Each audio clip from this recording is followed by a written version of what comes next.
বাংলাদেশে সরকারি চাকুরিতে যে কোটা প্রথাটি ছিল এবং কি যেটি বাতিল করা হয়েছে, এখন আবার সেটি পুনর্বহালের জন্য একটি রিটের পক্ষে রায় দেওয়া হয়েছে।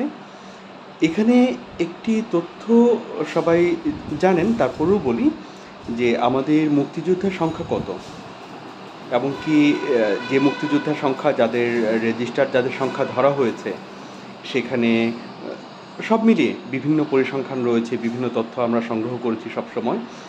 2 লক্ষ থেকে 2.5 লক্ষ সেটা করা হয়েছে। এমনকি প্রকৃতভাবে মুক্তিযোদ্ধাদের যে তথ্য সারা দেশ থেকে আমরা যেটা পেয়েছি বিভিন্ন সেক্টর কমান্ডারদের মাধ্যমে, বিভিন্ন সেক্টর অফিস থেকে, সেটি কিন্তু 2 লক্ষ হয় না। এমনকি এখন আপনারা শুনছেন ভুয়া মুক্তিযোদ্ধার কথা। যাই হোক, সেগুলো বাদ দিয়ে প্রকৃত মুক্তিযোদ্ধার একটা তালিকা যে সরকার করতে পারেনি। যদি সেই তালিকা 1,80,000, আমরা এটা আমাদের সহজ একটি হিসাবের জন্য আনছি যে আমাদের বাংলাদেশের প্রকৃত জনসংখ্যা যদি 18 কোটি হয়, সেখানেও আমাদের কোনো পরিসংখ্যান নেই। এই সরকার তো লুটপাট ছাড়া কিছু জানে না। এখানে আদমশুমারিও কি আপনি আগের মতো হয় দেখেছেন? আগের মতো হয় না। আগে যেখানে প্রত্যেক বাড়িতে গিয়ে সেখান থেকে তথ্য সংগ্রহ করা হতো, এখন আওয়ামী লীগের কিছু লোকজন তারা দায়িত্ব নেয়, তাদের টাকা দরকার, তারা টাকা নেয়, আর এর সাথে তাদের বাসায় বসে তারা খাতা কলমে যেভাবে ইচ্ছা হিসাব করে দেয়। এই অনুযায়ী আমরা বলছি কখনো 17 কোটি, কখনো 18 কোটি, কখনো 16 কোটি, যে যেমন ইচ্ছা বলছি। ধরুন আমাদের 18 কোটি জনগণের 1,80,000 আমাদের মুক্তিযোদ্ধা রয়েছেন। এটি তাহলে পার্সেন্ট হিসেবে 0.1%। আর মুক্তিযোদ্ধা কোটা যখন প্রথম ও দ্বিতীয় শ্রেণীর জন্য আপনি দিয়ে থাকেন, মানে নবম এবং দশম গ্রেডের জন্য, তখন সেটা হয় 0.1% মানুষের জন্য 1,000-এ আপনি 300টি পোস্ট তাদেরকে দিয়ে দিচ্ছেন। মানে কত বড় বৈষম্য করছেন।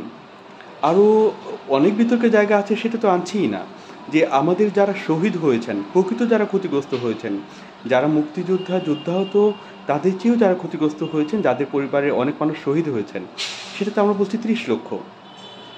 আমি সেটাকে বলি আসলে 30 লক্ষ না, সেটা আমাদের একটা ভুল ছিল, এটা হয়তো অন্য আলোচনার বিষয়।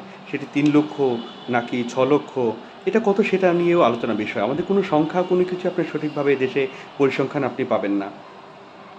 যাই হোক, সেটি পরে আসবো। তাহলে সেখানে তাদেরকে যদি আপনি 300টি পোস্ট 1,000টি দিয়ে দেন, বাকি মেধাবীদের জন্য কতটুকু থাকে? এবং সব মিলিয়ে আমাদের কোটা হচ্ছে 56%। মানে বাকি 44% থাকে সাধারণভাবে মেধাবীরা, যারা কোনো কোটায় পড়েন না, অথবা যদি 10% এটাকে আমরা হিসাবে আনি যে জেলা কোটার মধ্যে তিনি পড়বেন, তার বাকি রেখে যে আমরা মেধাবীদের চেয়ে দেখা যাচ্ছে অন্যান্য জায়গায় মেধাবীদেরকে পাওয়া যাচ্ছে না, তখন কি সেটা বাকি থাকবে? সেটা ফিল আপ হবে না? সব কিছু বিবেচনায় মানে বর্তমান সময়ে এসে এই কোটার কোনো প্রয়োজনীয়তা নেই। এবং কি এই যে বর্তমান ছেলেমেয়েরা তো প্রশ্ন তুলেছে যে আমার দাদা মুক্তিযুদ্ধ করতে পারেননি সে পরিবেশে, অথবা মুক্তিযোদ্ধাদের সহায়তা করেছিলেন, অথবা শহীদ হয়েছেন, তাহলে কি হবে? মানে আমরা সেই দায় কি আমরা নেব যে তারা বেঁচে থাকা রেজিস্টার্ড অথবা মানে যাই হোক নিবন্ধিত মুক্তিযোদ্ধা তারা হলেন না কেন?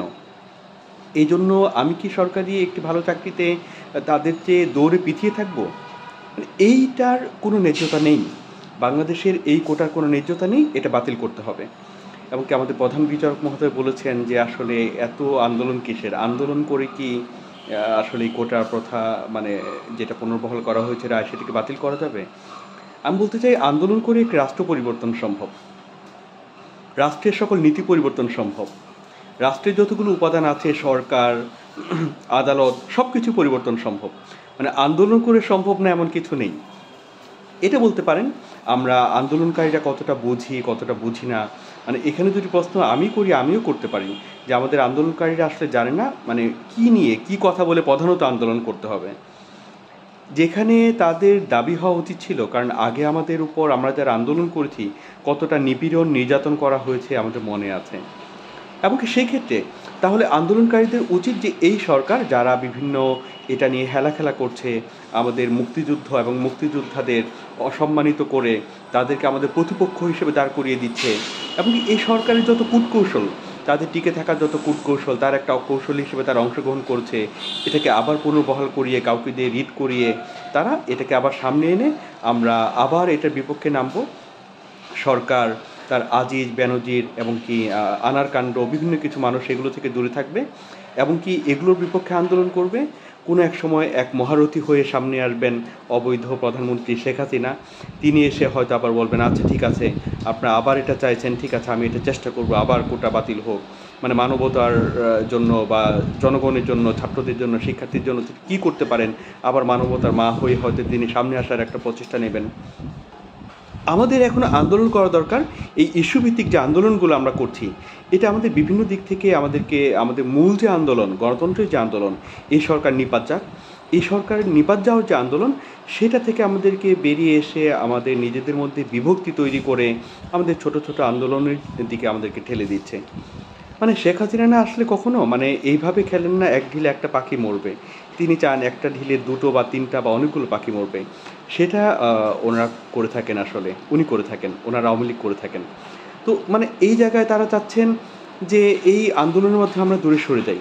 কিন্তু না, আমি বলবো দেশের সকল জনগণ এবং যারা মুক্তিযোদ্ধা রয়েছেন, তাদের উত্তরসূরি রয়েছেন, আপনারা সুন্দর একটি দেশ গড়ার জন্য এই অযৌক্তিক যে কোটা প্রথা রয়েছে এর বিরুদ্ধে আন্দোলন করুন, এর বিরুদ্ধে রুখে দাঁড়ান এবং বলুন দেশ সুন্দর একটি দেশ হোক, মেধাভিত্তিক একটি দেশ করুক, এবং কি সেখানে এটি না শুধু চাকুরি ক্ষেত্রে সকল অনিয়ম দূর হোক, এবং কি এই যে কোটা রয়েছে এই কোটা প্রথার পুনর্বহাল না হোক, এবং কি কোটামুক্ত সুন্দর আগামী হোক।